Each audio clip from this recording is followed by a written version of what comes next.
अस्सलामुअलैकुम। आज हम चैप्टर नंबर 4 के प्रॉब्लम्स सॉल्व करने जा रहे हैं। तो स्टार्ट करते हैं प्रॉब्लम नंबर 4.1 से। तो 4.1 में क्या लिखा है?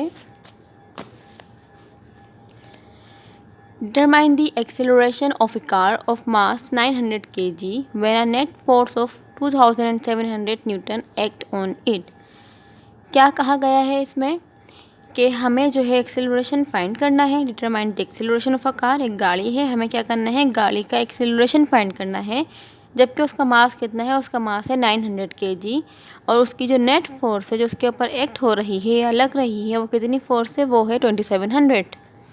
ठीक है, तो हम बना लेते हैं डेटा बनाने का ये तरीक़ाकार होता है कि जो भी चीज़ें हैं यहाँ पे जो क्वांटिटीज़ हमें गिवन है वो हम डेटा में लिख देते हैं और जो कुछ हमें फाइंड करना होता है उसे हम क्या कर देते हैं, उसे हम रिक्वायरमेंट में लिख देते हैं। अगर आपको कभी ऐसा हो कि नहीं समझ में आ रहा कि ये क्या चीज़ गिवन है तो सबसे पहले आप जो है उसका यूनिट देखा करें। ठीक है, यूनिट को देख के हम पहचान सकते हैं कि हमें ये क्या गिवन है। अगर फॉर एग्जाम्पल कभी ऐसा होता है कि नहीं समझ में आ रहा होता तो यहाँ देखें, आप देख सकते हैं यहाँ पे लिखा है 900 kg। तो kg से भी हम पहचान सकते हैं कि kg जो है मास का यूनिट होता है। तो इसका मतलब ये है कि जो 900 है ये क्या है, ये हमारे पास मास है। तो आइए अब हम बना लेते हैं प्रॉब्लम नंबर 4.1 का डेटा। तो हमें जो है यहाँ पे एक्सेलरेशन फाइंड करना है, मास m गिवन है और क्या गिवन है, फोर्स गिवन है। तो यहाँ पे हम डेटा बना लेते हैं। क्या क्या गिवन है हमें यहाँ पे, हमें जो गिवन है वो है कार का मास गिवन है m, जो कि है 900 kg। m हो जाएगा 900 kg और उसके बाद हमें जो है इसकी नेट फोर्स गिवन की है, मतलब फोर्स हमें गिवन है जो कि कितनी है 2700 न्यूटन। अब हमें यहाँ पे रिक्वायर्ड क्या है, हमारे पास यहाँ पे हमारे पास रिक्वायर्ड है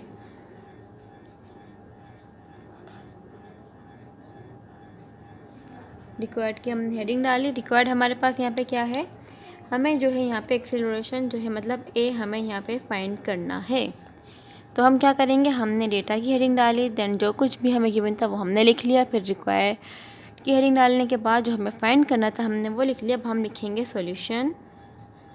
ठीक है, सॉल्यूशन के बाद क्या करेंगे, हम यहाँ पे जो है फॉर्मूला की हेडिंग डालेंगे। इसकी जो हम फॉर्मूला यूज़ करेंगे, तो हमने यहाँ पे हेडिंग डाल दी फॉर्मूला। अब हम यहाँ पे कौन सा फॉर्मूला अप्लाई करेंगे, हम वो फॉर्मूला अप्लाई करेंगे जिसके अंदर m मतलब मास भी होता है, एक्सेलरेशन भी होता है और फोर्स भी होती है। तो यहाँ पे क्या है, f है, m है और a हमें फाइंड करना है। तो इसको देख के हमें एक फॉर्मूला याद आ रहा है जो कि क्या है, according to Newton second law of motion, मतलब सेकंड में क्या हमें गिवन किया था, वो था F इक्वल है ma के। मतलब ये हमने पढ़ा था ना सेकंड इक्वेशन ऑफ मोशन में, तो F इक्वल होता है ma। एफ हमें गिवन है, एम हमें गिवन है, ए हमें फाइंड करना है। तो यहाँ से हम क्या कर सकते हैं, यहाँ से हम जो है एक्सेलरेशन को फाइंड आउट कर सकते हैं। तो फोर्स की जगह पे मैं लिख दूँगी 2700, मास मतलब एम की जगह पे आ जाएगा 900 और ए ऐसे ही आ गया। ठीक है, ये मल्टीप्लाई हो रहा है इसके साथ, तो वहाँ जाके क्या हो जाएगा, वहाँ जाके डिवाइड हो जाएगा। तो ये हो जाएगा 2700 डिवाइडेड बाय 900 इक्वल ए के। इसको मैं आगे पीछे करके लिख देती हूँ, ए यहाँ लिख देती हूँ, ए इक्वल हो जाएगा, ये 2 0 से ये 2 0 कैंसिल आउट हो जाएंगे। ठीक है, 9 1 सा 9 और 9 3 सा 27। तो हमारे पास एक्सेलरेशन कितना आ गया, हमारे पास एक्सेलरेशन आ गया 3 मीटर पर सेकेंड स्क्वायर। ठीक है, ये हमारा हो गया प्रॉब्लम नंबर 4.1 का आंसर। अब हम करते हैं अगला हमारा जो प्रॉब्लम है वो है 4.2। तो हम यहाँ पे सॉल्व कर लेते हैं प्रॉब्लम नंबर 4.2। प्रॉब्लम 4.2, अब हमें बनाना है प्रॉब्लम नंबर 4.2 का डेटा। ठीक है, ये हम बना लेंगे इसका डेटा। तो डेटा में क्या है देख लेते हैं, क्या क्या चीज़ें हमें गिवन है यहाँ पे। तो 4.2 पे क्या लिखा है, A car of mass 1000 kg traveling at 72 km per hour is uniformly brought to rest over a distance of 40 meter. Find the average acceleration and the average braking force. यहाँ पे क्या है कि एक गाड़ी है, गाड़ी का मास हमें जो है गिवन है वो कितना है, वो 1000 kg है, जो कि कितनी उसकी वो ट्रेवल कर रही है किस वेलोसिटी से, 72 किलोमीटर पर आवर की वेलोसिटी से जो है एक गाड़ी है वो मूव कर रही है और उसका मास है 1000 kg। और उसके बाद कहा गया है ब्राउट टू रेस्ट, मतलब उसको जो है रोका गया है या उसको मतलब उसके ऊपर जो है गाड़ी में ब्रेक अप्लाई कर दिए गए हैं, जिसकी वजह से क्या हुआ है, वो गाड़ी रेस्ट में आ गई है या उसे लाया गया है। ठीक है, और जब भी कभी गाड़ी जो है रेस्ट में आ जाती है या ब्रेक अप्लाई करते हैं गाड़ी में, तो हमेशा फाइनल वेलोसिटी क्या हो जाती है, 0 हो जाती है। ये वाली बात हमें मालूम होनी चाहिए। ओवरऑल डिस्टेंस ऑफ 40 मीटर, और हमें क्या गिवन है, डिस्टेंस गिवन है, मास गिवन है, इनिशियल वेलोसिटी गिवन है, फाइनल वेलोसिटी गिवन है, डिस्टेंस गिवन है, और हमें क्या क्या फाइंड करना है, एक्सीलरेशन फाइंड करना है, और साथ में जो है हमें ब्रेकिंग फोर्स फाइंड करनी है, वो फोर्स जो मोशन के अपोजिट डायरेक्शन में लग रही होगी। ठीक है, तो हमें क्या करनी है, वो वाली फोर्स फाइंड करनी है। तो हम जो है इसका डेटा बना लेते हैं। यहाँ पे हमें क्या क्या गिवन है, एक तो हमें जो गिवन है वो है हमारे पास मास गिवन है, हमें मास हमारे पास है यहाँ पे 1000 kg। ठीक है, उसके बाद हमारे पास यहाँ पे इनिशियल वेलोसिटी गिवन है। इनिशियल वेलोसिटी हमें जो गिवन है वो है 72 kilometre per hour, 72 kilometre per hour, क्योंकि यहाँ पे जो है उस गाड़ी को रोक दिया गया है, तो उसका मतलब ये है कि फाइनल वेलोसिटी वहाँ पे क्या हो जाएगी, 0 हो जाएगी। और उसने कितना डिस्टेंस कवर किया था, उसने डिस्टेंस कवर किया था 40 मीटर। ठीक है, और अब हमें फाइंड क्या करना है, हम लिख देंगे रिक्वायर्ड में कि हमारे पास रिक्वायर्ड क्या क्या है। पहले पार्ट में जो हमारे पास रिक्वायर्ड है वो है एक्सीलरेशन हमें फाइंड करना है। ठीक है, और दूसरे पार्ट में हमें क्या बोला गया है, दूसरे पार्ट में हमें कहा है कि आपको फोर्स फाइंड करनी है। अच्छा, अब तो हमने बना लिया है ये प्रॉब्लम नंबर 4.2 का डेटा, लेकिन अब इसको सॉल्व करने से पहले हम ये चेक कर लेंगे क्या हमारे सारे यूनिट जो हैं वो ऐसा यूनिट में है या नहीं। तो मास तो केजी में ही होता है, जो वेलोसिटी है वो मीटर पर सेकंड में होती है, लेकिन यहाँ पे किस में है, यहाँ पे है किलोमीटर पर आवर में। तो हमें क्या करना पड़ेगा, इसे मीटर पर सेकंड में कन्वर्ट करना पड़ेगा। तो मीटर पर सेकंड में कन्वर्ट करने के लिए मैं क्या करूँगी, जो भी वेलोसिटी हमें गिवन होती है हम उसे मल्टीप्लाई करते हैं 1000 से और डिवाइड करवा देते हैं उसको 3600 से।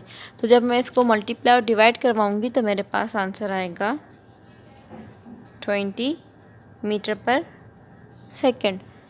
ठीक है, तो हम पे हमारे पास मास गिवन है, हमें इनिशियल वेलोसिटी गिवन है, फाइनल वेलोसिटी गिवन है, डिस्टेंस गिवन है। अब हमें जो फाइंड करना है वो फाइंड करना है एक्सेलरेशन फाइंड करना है। तो VI हो गया, VF हो गया, S हो गया और A हमें फाइंड करना है।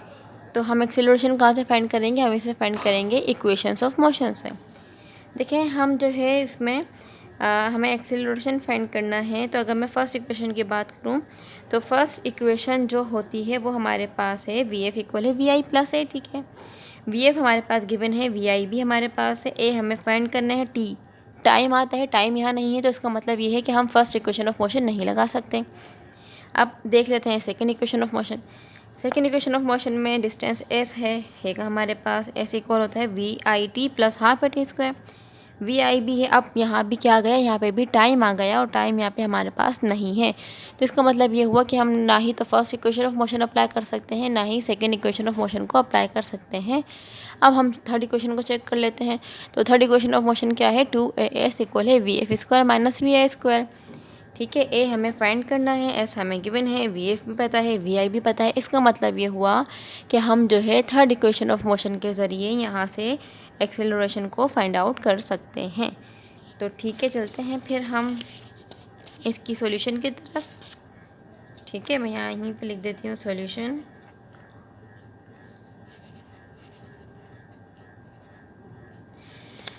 अब क्योंकि हमें जो है हमें यहाँ पे दो पार्ट गिवन है ना, पहले में हमें एक्सेलरेशन फाइंड आउट करना है और दूसरे में हमें जो है फोर्स फाइंड करनी है। तो यहाँ पे जो है मैं हेडिंग यहाँ पे डाल दूँगी कि भाई हम जो है पहले एक्सेलरेशन फाइंड कर रहे हैं। तो यहाँ पे मैं लिखूँगी 4A मतलब हम एक्सेलरेशन यहाँ पे फाइंड आउट कर रहे हैं। अब एक्सेलरेशन फाइंड आउट करने के लिए हमें जो फॉर्मूला अप्लाई करना है वो कौन सा है, वो अभी मैंने आपको क्या बताया, वो है थर्ड इक्वेशन ऑफ मोशन। ठीक है, सही है। और थर्ड इक्वेशन ऑफ मोशन क्या है हमारे पास, वी नो दैट थर्ड है 2as equal vf² minus vi²।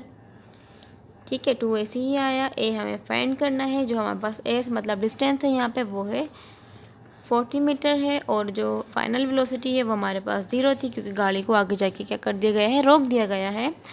और जो vi है वो हमने जो कन्वर्ट किया था, कन्वर्ट करने के बाद हमारे पास आई थी 20, तो ये आ गया इसका स्क्वायर।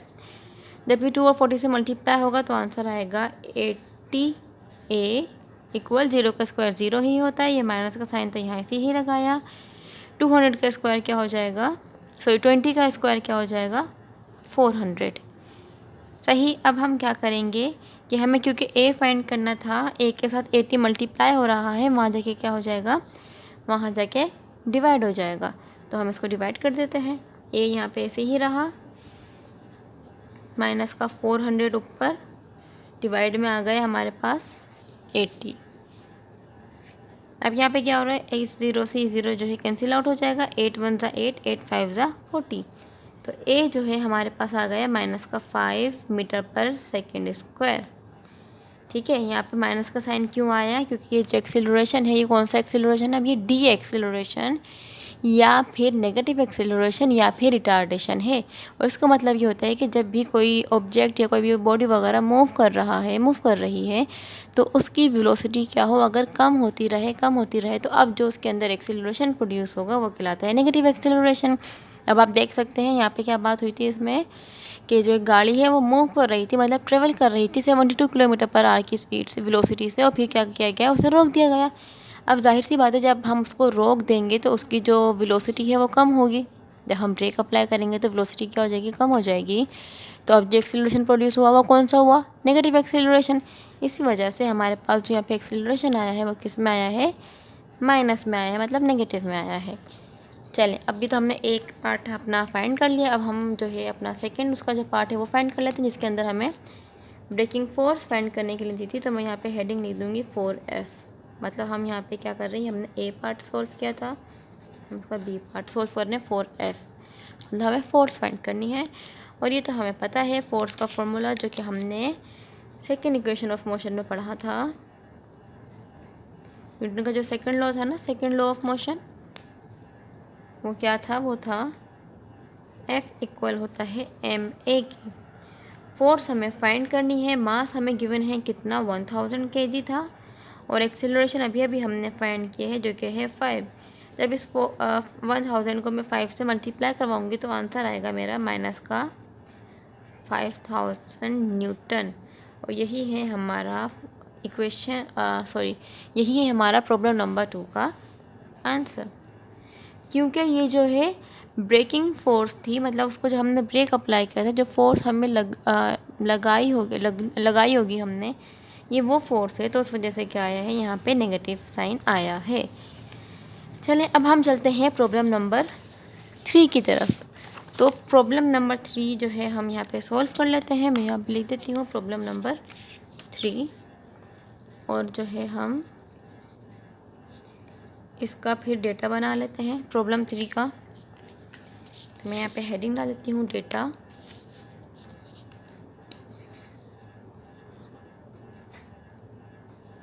ठीक है, अब डेटा बनाने के लिए हम देख लेते हैं कि हमें क्या क्या गिवन है यहाँ पे। तो यहाँ पे हमें क्या गिवन है, क्या लिखा है कि अ बुलेट ऑफ मास 50 ग्राम, कि एक बुलेट है उसका मास कितना है, 50 ग्राम है, travelling with a speed of 15 metre per second, और उसकी स्पीड कितनी है, उसकी स्पीड है 15 मीटर पर सेकेंड। पेनिट्रेट का मतलब होता है अंदर चले जाना।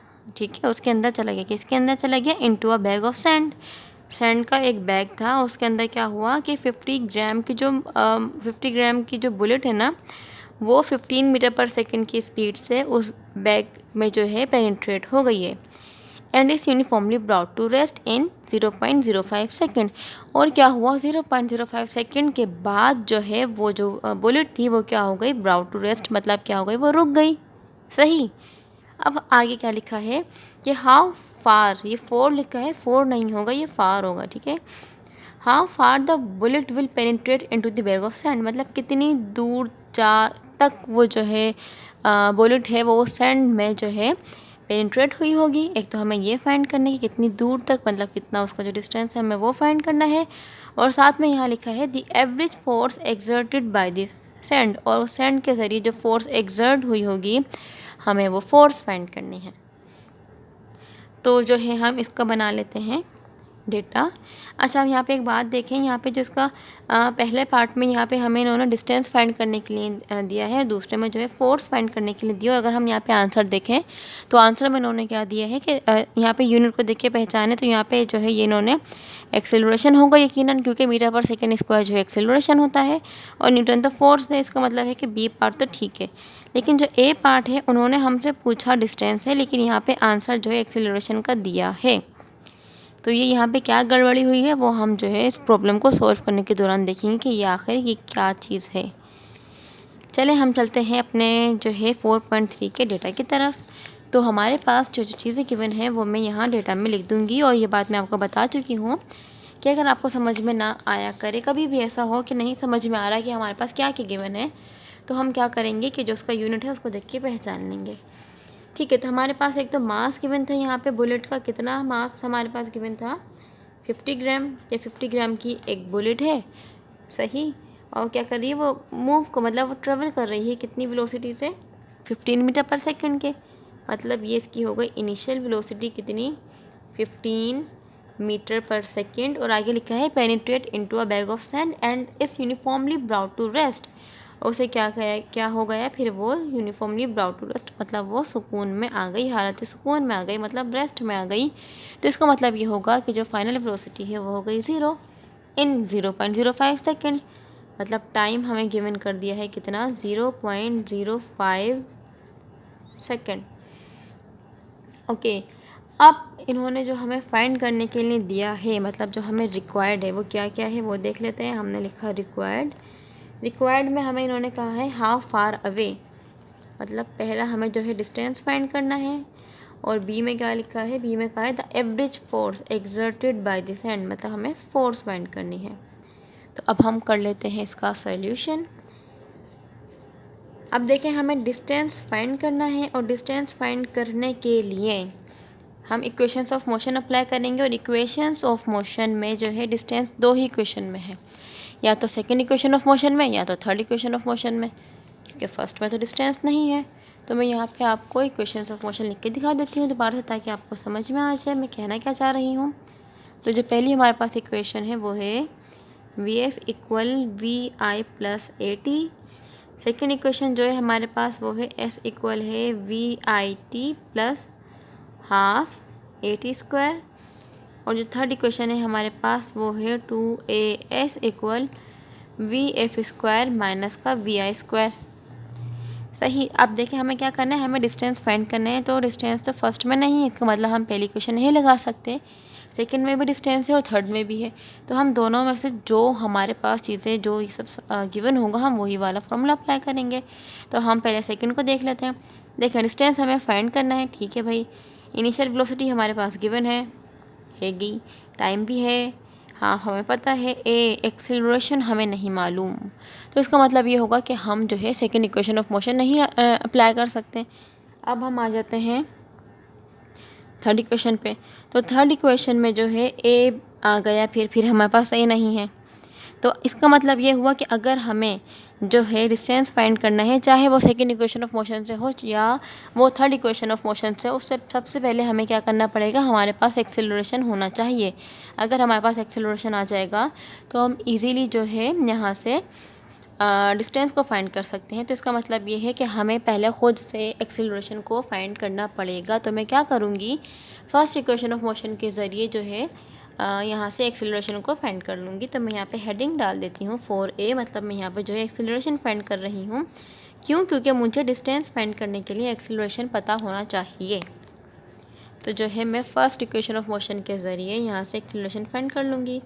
तो VF इक्वल है VI प्लस AT, ठीक है। ये हमें फाइंड करने के लिए कहा नहीं गया है, लेकिन हमें डिस्टेंस फाइंड करना है, तो उसके लिए हमें एक्सेलरेशन पता होना चाहिए। तो वी एफ की जगह पे आ जाएगा 0, वी आई की जगह पे आ जाएगा 15 और प्लस ए हमें फाइंड करना है, टी हमारे पास है 0.05।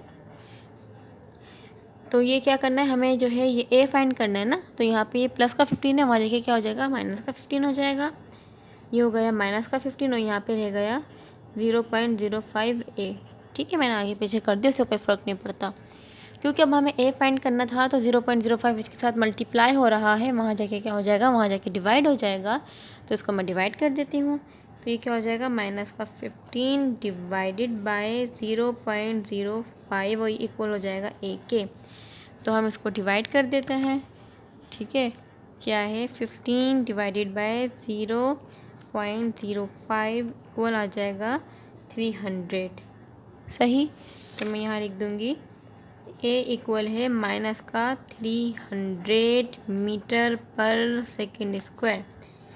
अब ये मैंने कहा था कि बुक में जो है हमें पहले पार्ट में डिस्टेंस फाइंड करने के लिए कहा गया है, लेकिन हमारे पास जो देखें यहाँ पे मैं आपको बुक में दिखा देती हूँ कि यहाँ पे जो है 300 metre per second square given था और हमारे पास जो एक्सेलरेशन आया है वो भी माइनस का 300 मीटर पर सेकेंड स्क्वायर आया है। तो यहाँ पे जो गड़बड़ी सी हुई है कुछ, या तो वो ये हुई है कि यहाँ पे इन्होंने हमें एक्सेलरेशन फाइंड करने के लिए कहा, लेकिन जो है यहाँ पे लेकिन इन्होंने हाउ फार लिख दिया कि how far the bullet will penetrate. ठीक है, या इन्होंने जो है हमें डिस्टेंस फाइंड करने के लिए कहा होगा, तो इससे कोई फ़र्क नहीं पड़ता क्योंकि हमारा आंसर यहाँ पे आ चुका है। चलिए, अगर ये यहाँ पे हो सकता है ये फार अवे हो, मतलब कितनी दूर जाके वो बुलेट जो है पेनिट्रेट हो, तो जो है मैं यहाँ पे क्या कर दूँगी, मैं यहाँ से जो है डिस्टेंस भी फाइंड आउट कर लेती हूँ। तो अब हमें जो है डिस्टेंस फाइंड करना है, तो मैं हेडिंग डाल दूँगी 4s, जो कि है हमारा पहला पार्ट। 4s मतलब डिस्टेंस। अब मेरी मर्ज़ी है, चाहे तो मैं सेकेंड इक्वेशन मोशन लगाऊँ या मैं थर्ड इक्वेशन ऑफ मोशन लगाऊँ। तो यहाँ पे जो है मैं थर्ड इक्वेशन ऑफ मोशन से डिस्टेंस को फाइंड कर रही हूँ। तो 2as इक्वल है वी एफ स्क्वायर माइनस का वी आई स्क्वायर। 2 हमें पता है, ए अभी हमने फाइंड किया है जो कि है माइनस का 300। एस हमें फाइंड करना है, वी एफ जो है वो हमारे पास 0 है, वी आई जो है हमारे पास वो है 15। ठीक है, इसको मैं इससे मल्टीप्लाई करवाऊँगी तो आंसर आएगा माइनस का 600s।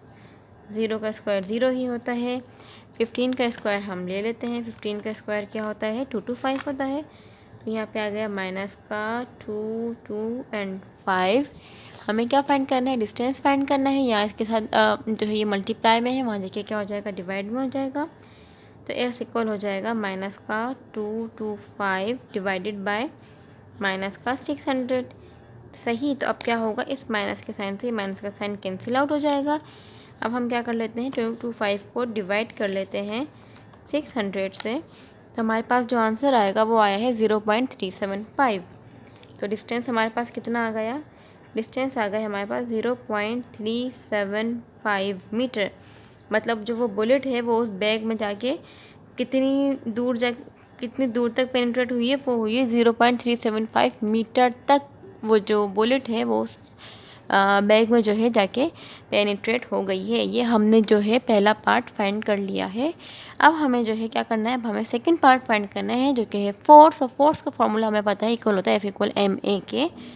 ए हमने फाइंड कर लिया था, एम हमें गिवन था, लेकिन एम के साथ हमने काम नहीं किया। वो ये कि हमारा जो मास है वो यहाँ पे ग्राम में है, जबकि हमें उसे जो है केजी में कन्वर्ट करना पड़ेगा, क्योंकि हमारा जो एसआई यूनिट होता है मास का वो कितना है, वो है केजी है। तो इसका मतलब हमें इसे केजी में कन्वर्ट करना पड़ेगा। तो केजी में कन्वर्ट करने के लिए मैं इसे क्या करूँगी, हम छोटे से कहाँ पे जा रहे हैं, हम छोटे से बड़े यूनिट में जा रहे हैं।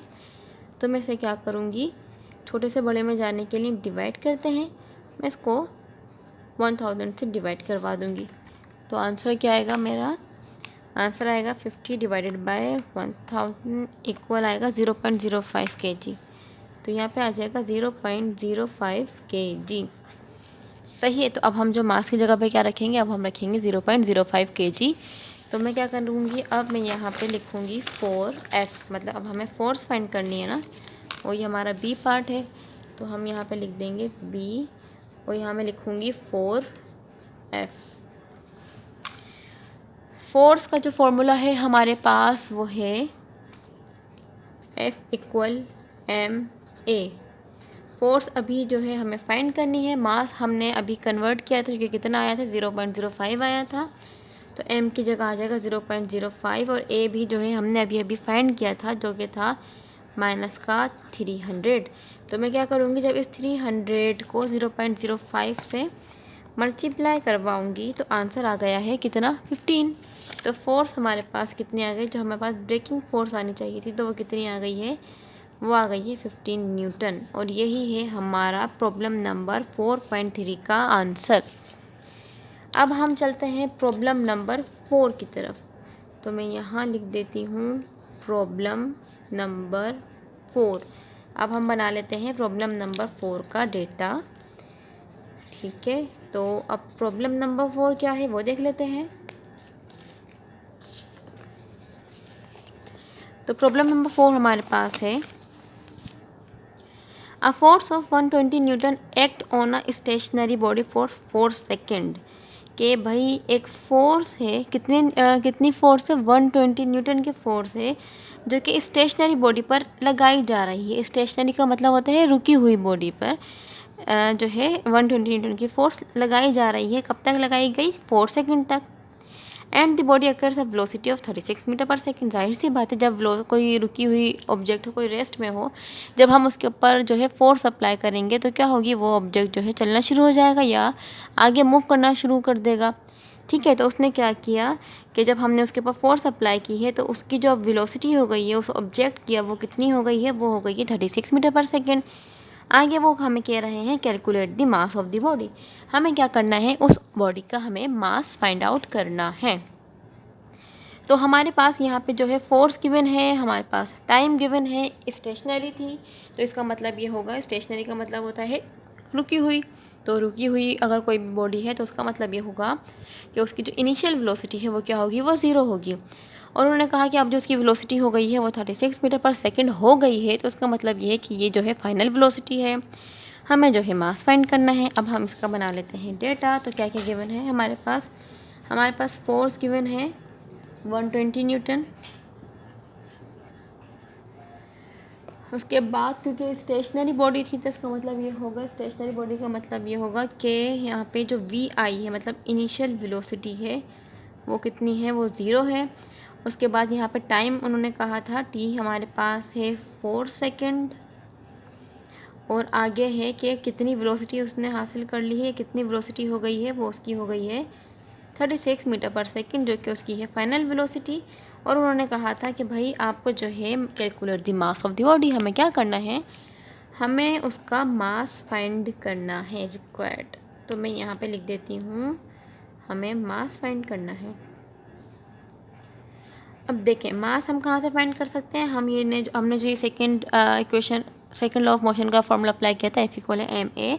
तो यहाँ से हम मास फाइंड कर सकते हैं कब, जब हमें फोर्स गिवन हो और जब हमें एक्सेलरेशन गिवन हो। देखिए यहाँ पे हमें फोर्स तो गिवन है सही, लेकिन हमें जो है m फाइंड करना है, तो उसके लिए हमारे पास a होना चाहिए, एक्सेलरेशन होना चाहिए।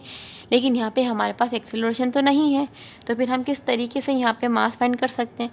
तो इसका मतलब ये होगा कि हमें पहले a फाइंड करना पड़ेगा, एक्सेलरेशन फाइंड करना पड़ेगा। जब हमारे पास एक्सेलरेशन आ जाएगा तो उसे हम ये वाले फॉर्मूले में अप्लाई करके पुट करके जो है फोर्स को फाइंड कर लेंगे। तो देखिए यहाँ पे हमारे पास वी आई भी गिवन है, वी एफ भी गिवन है, टी भी गिवन है। तो मैं यहाँ पे क्या करूँगी, यहाँ पे हम फर्स्ट इक्वेशन ऑफ मोशन का जो है इक्वेशन ऑफ मोशन को यूज़ करते हुए हम यहाँ से एक्सेलरेशन को फाइंड आउट कर लेंगे। तो मैं यहाँ पे हेडिंग डालूँगी 4a, क्योंकि हमें मास फाइंड करना है। तो मास फाइंड करने के लिए हमारे पास a का होना लाजमी है। तो फिर मैं लिख दूँगी we know that V F equal है V I plus A T. V F यहाँ पर हमारे पास है 36, वी आई हमारे पास है 0 प्लस ए हमें फाइंड करना है, टी हमारे पास है यहाँ पे 4। 0 तो ख़त्म हो गया, ए के साथ 4 मल्टीप्लाई हो रहा है क्योंकि हमें ए फाइंड करना है। वहाँ जाके क्या हो जाएगा, डिवाइड हो जाएगा। 36 डिवाइडेड बाय 4 इक्वल हो जाएगा ए के, 4 9 जा 36 होता है। तो यहाँ पे आ जाएगा 9 मीटर पर सेकेंड स्क्वायर। ये हमारे पास आ गया है एक्सेलरेशन। अब क्योंकि हमें जो है मास फाइंड करना था तो हम बहुत आसानी से जो है ये वाला फॉर्मूला अप्लाई कर सकते हैं। ठीक है, तो मैं इसी के आगे कर देती हूँ यहाँ पे कि 4m मतलब मास के लिए हम क्या काम करेंगे, हमें पता है कि फोर्स F इक्वल है ma के। फोर्स जो है हमें गिवन है वो कितनी है, वो है 120 न्यूटन। तो मैं यहाँ पे लिख दूँगी 120। m हमें फाइंड करना है, a हमने अभी अभी फाइंड किया है जो कि है 9। क्योंकि ये इसके साथ मल्टीप्लाई है, वहाँ जाके क्या हो जाएगा, डिवाइड हो जाएगा। तो मैं इसे कर देती हूँ डिवाइड। तो मास देख लेंगे कितना आएगा, कितना है 120 डिवाइडेड बाय 9 इक्वल आ गया 13.3। तो मास कितना आ गया हमारे पास 13.33 kg। ये आ गया है हमारे पास उस गाड़ी का मास। ओके, हमने कर लिए हैं अपने ये 4 प्रॉब्लम कर लिए हैं। अब हम चलते हैं आगे की तरफ जो कि है प्रॉब्लम नंबर 5 की तरफ। ठीक है, तो प्रॉब्लम नंबर 5 जो है हमारा वो क्या है, प्रॉब्लम नंबर 5 में हमारे पास है a gun of mass 20 kg fires a bullet of mass 50 kg with the velocity of 200 metre per second. Calculate the velocity of the recoil of the gun. हमें क्या क्या गिवन है कि अ गन ऑफ मास, ये हमारे पास जो मास है वो गन का है, कितना है, a gun of mass 20 kg, मतलब गन का मास हो गया 20 kg। फायर्स अ बुलेट, उस गन ने क्या किया है, एक बुलेट का फायर किया है और उस बुलेट का जो मास है वो है 50 ग्राम। तो ये जो 20 kg है ये हमारे पास गन का मास हो गया और ये जो 50 ग्राम है ये हमारे पास बुलेट का मास हो गया। और क्योंकि बुलेट जो है फायर की गई है, मतलब ये गन है फॉर एग्जांपल, तो यहाँ से क्या निकली है, बुलेट निकली है ना। तो उसकी जो वेलोसिटी है वो कितनी है, वो है 200 मीटर पर सेकेंड की वेलोसिटी से वो बाहर की तरफ आई है। सही। अब वो कह रहे हैं calculate the velocity of the recoil of the gun, कि उन्होंने क्या हमें जो है गन की जो है उसको, देखिए ये गन है ना, गन को पकड़ के यूँ करके रिकॉइल जो उसको मतलब प्रेस करते हैं तो क्या होता है, जब हम यहाँ से प्रेस करते हैं तो यहाँ से बुलेट जो है बाहर आती है। तो क्या करना है, हमें उस गन की वेलोसिटी फाइंड करनी है। जैसे कि क्या होता है मैं भी आपको समझाती हूँ। इसमें क्या है, हम पहले जो है इसका डेटा बना लेते हैं। तो डेटा में हमारे पास दो मासेस गिवन है, एक तो गन का मास गिवन है और एक जो है हमारे पास बुलेट का मास गिवन है। तो अब दो मासेस गिवन है तो हम यहाँ पे जो है उसे मेंशन कर देंगे कि भाई हम किस मास की बात कर रहे हैं। तो मैं यहाँ पे जो है डेटा में लिखूँगी मास ऑफ द गन, क्योंकि 2 मास है ना, तो इस वजह से हमें यहाँ पे मासेस बताने पड़ेंगे। तो मैं यहाँ बता दूँगी मास ऑफ द गन, जिसे मैं कह देती हूँ m1। ठीक है, और वो कितना है हमारे पास, वो है 20 kg। और उसके बाद हमारे पास जो मास है उसका बुलेट का, वो कितना है, मास ऑफ द बुलेट, जिसे हम कह देते हैं m2, वो